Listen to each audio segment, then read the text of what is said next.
Sweetmeats. Mm-hmm. Oh, nothing. Okay.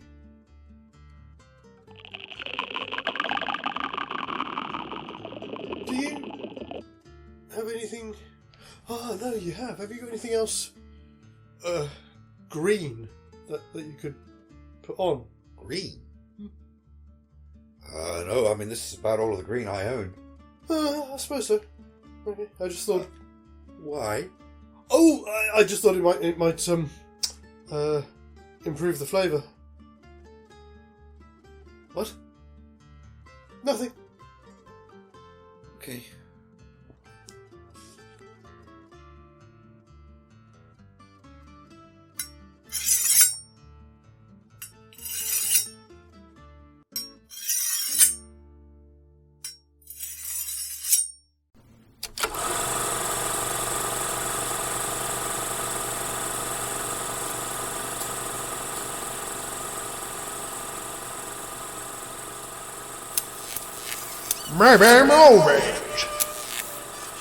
The walrus is right, and you should do so forthwith.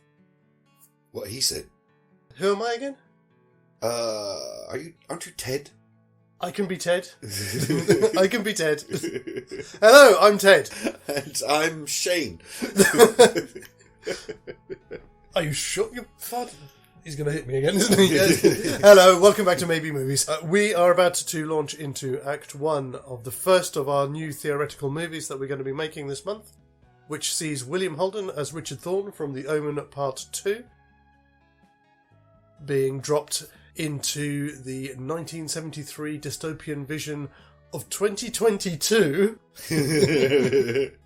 as seen in Soylent Green, in place of Charlton Heston's character, who's also called Thorn. Just to make things nice and simple. Of course. Jen, this is all on you. Oh, thank you. Again, Thank you. Told you this was going to happen. Before we do, very quick shout out for today. This one is for a friend and supporter who I must admit I've not had time to do a shout out for before now, so apologies. But this is for MakeUpMomandSon. Did you not do one for them ages and ages ago? I'd have to go back into my other book and check. I don't know. Maybe it's just my spotty memory. I might have done so. Either way, it's been a while. So oh yes, yeah. So thanks again for all your support. But yes, so they do a range of things from unboxings. They do sort of subscription unboxings as well. Oh, cool. She does a lot of makeup tutorials and live streams and related stuff. Things and stuff. It all sounds fantastic. Well, thanks for the support. As always, thank you. And again, as always, keep up the good work. And also another very quick thank you to everyone who's sent their best wishes and hugs and everything for a speedy recovery for my brother. So thank you. Shall we? It's not going to get any better until It's not. It doesn't matter how long we wait. It's not going to get any easier, is it? No. I was looking at this. I do have quite a few notes, but some of these were just really for my own, just to remind myself of things. As I think you quite rightly pointed out last time, there's quite a slow burn to this film. But I think there's more that actually needs to be done in the first act than really in the rest of the film. Yes, because obviously our street level protagonist in the first act is able to get away with a lot more than, interact with a lot more than our version of Thorn. Exactly, and also there's a lot with him in. I mean, when I broke it down to, you've got obviously the opening when he wakes up, having a shave, and then you've got the bit where they come back to him and Sol having breakfast, and then you've got him at the crime scene, and then back home with the spoils of his investigation, and then his first meeting with Hatcher at the police station, home, also going to Tab's home, and then obviously dinner, and obviously you've got other scenes without him interspersed in that. It's quite a lot that we've got to cover. Yeah. I think I possibly came up with a possible hook for, because again, it was just like, whenever we said before, that maybe he's like, again, you quite nicely said that he should be like an ex-partner or something of Simonson's. Mm. Simonson's primarily a lawyer, so maybe an ex-client of Simonson's? I don't know, because like a lawyer might have the more investigative mindset, But I don't know, if he's a client, it depends what kind of client he is, doesn't it? Well, this is what I was thinking, because I thought, even if he was just a former client, that's possibly not enough of a hook for him to go to the extent that he goes to try and investigate this. So I got my thinking hat on. Okay. As far as I could tell, Thorn Industries was an electronics company. And it's Paul in The Omen 2 that's trying to get them to shift more into agriculture. Mm-hmm. So, for whatever reason, if we say that has happened, so by the time we get to 2022, Thorn Industries is primarily an agricultural company. What if Thorn Industries are working on a project, some kind of experimental land reclamation project, to try and reinvigorate the land so that things like Soylent would not exactly be obsolete, but it's a direct rival to the Soylent company. Okay. If we say that his previous business relationship with Simonson ended acrimoniously and they haven't spoken for years, and then literally shortly before his death, Simonson makes a massive investment into Thorn Industries' project. And he finds that information out. So I was thinking that opening scene where we would see, obviously, his life as a 1%er instead of Thorn waking up in his rundown apartment. Mm. He's looking over an investment list and sees his name on the list. And like, what? And this is less than 24 hours before he gets killed. It's one of those things I'm thinking that to get everything out of it, we would need to drop...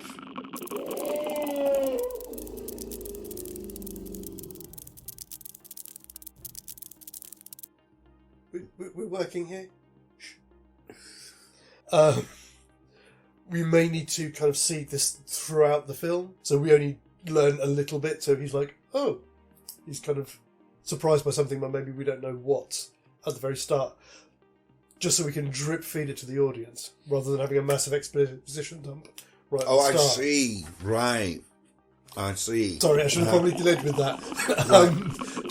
I was trying to figure out where it was going, but most of all, I'm worried about motivation. We need to be able to make sure he's motivated enough to start investigating the death. The best that I could come up with was, he sticks a load of money into his project, and then suddenly, less than 24 hours later, he's been murdered. I mean, even before that, I must admit, I did go off on a bit of a tangent looking at stuff. I think, obviously, we still get to keep the opening slideshow, because that's wonderful. Yes, of course. Yeah. That's brilliant. But then it was things about, oh, God, are we going to see a slightly different Richard Thorn here?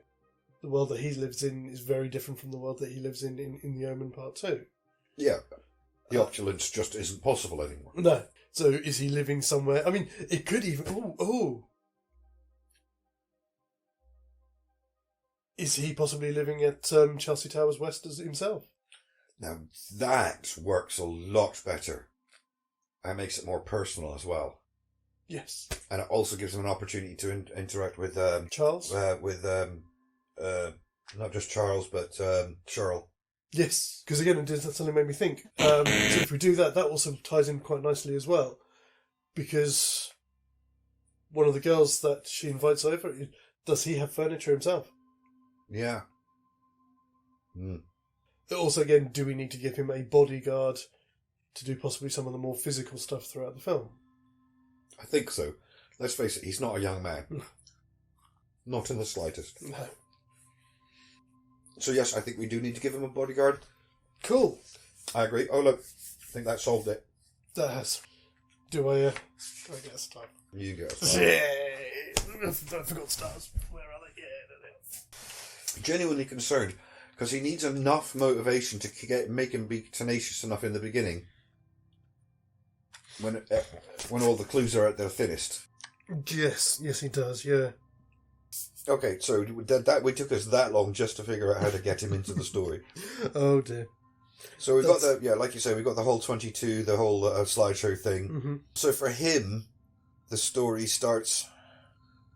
Maybe the story starts with the bodyguard going to get him food, and that's like that little trip down into what the reality of the things is like on the street.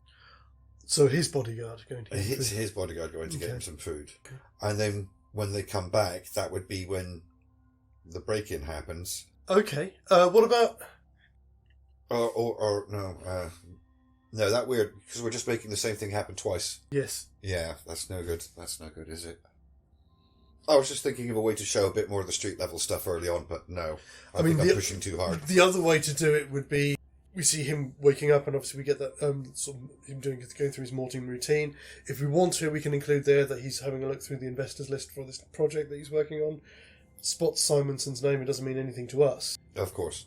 but it means something to him. So he's like a bit, okay. Maybe he's thinking maybe I should go down and say something, but he's got his things to do during the day, and he goes off and does that. Okay, yeah. We may then even, so again, replacing like the breakfast scenes and things like that with him visiting his factory. Of course, yeah. To see what progress they're making and things like this. So that way, again, that's our exposition point too. They're working on something in opposition to Soylent. I agree, yeah, absolutely. So if we replace it then when he comes back home, he runs into the guy who's just killed Simonson coming out of the elevator.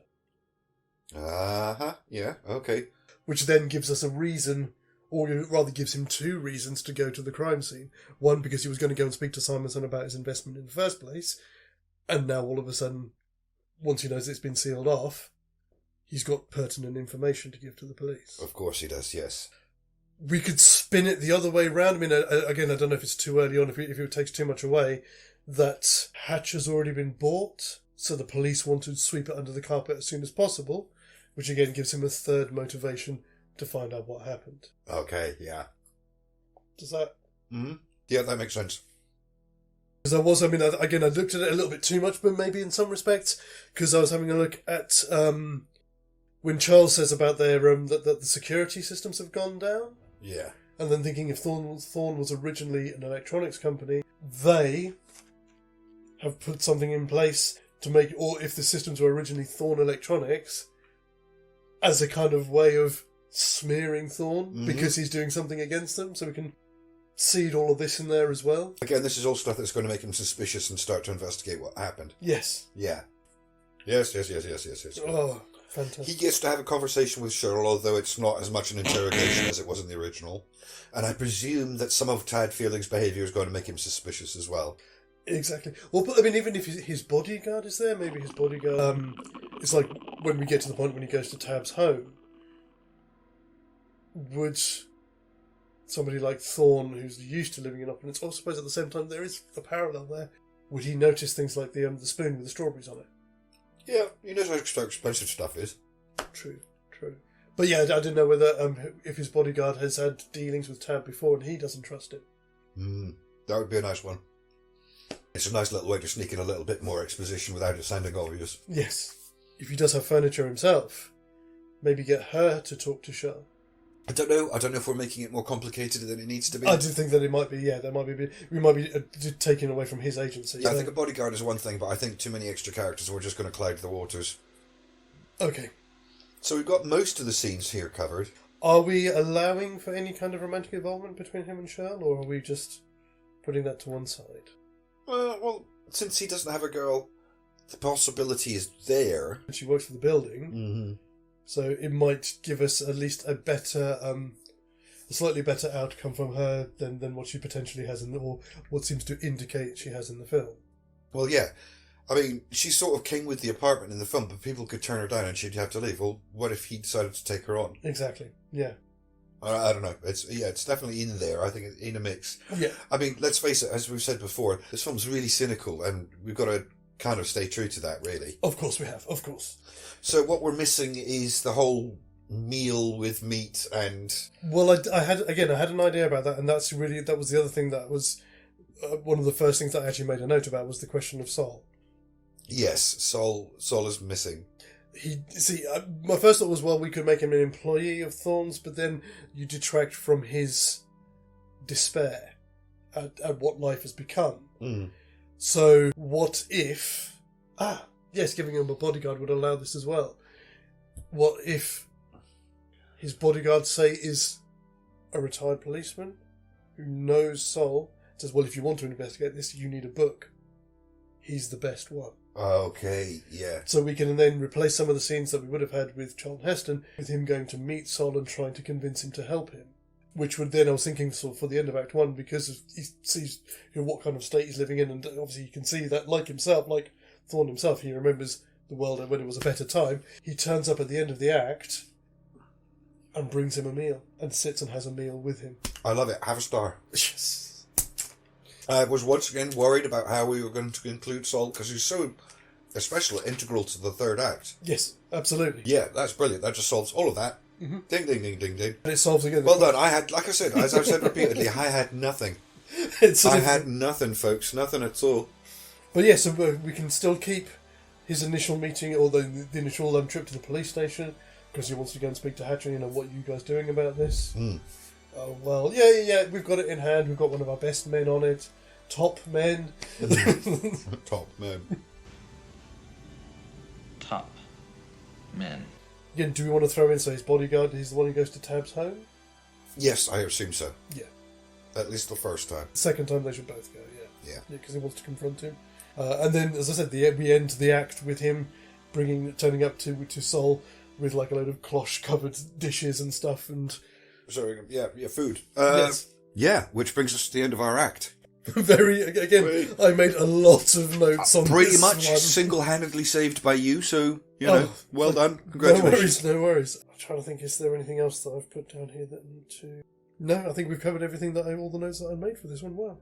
This is what happens when I actually get time to sit and look at the films again, rather than just going, Fantastic. Wow, that was a lot simpler than I think either of us was expecting. Oh, yes. Well, mostly thanks to you. I'm not going to stop singing your praises just yet.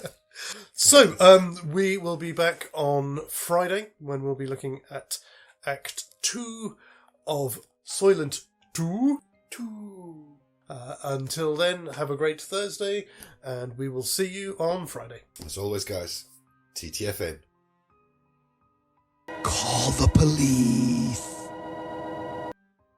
Ba ba ba ba ba ba ba ba ba ba ba ba ba ba.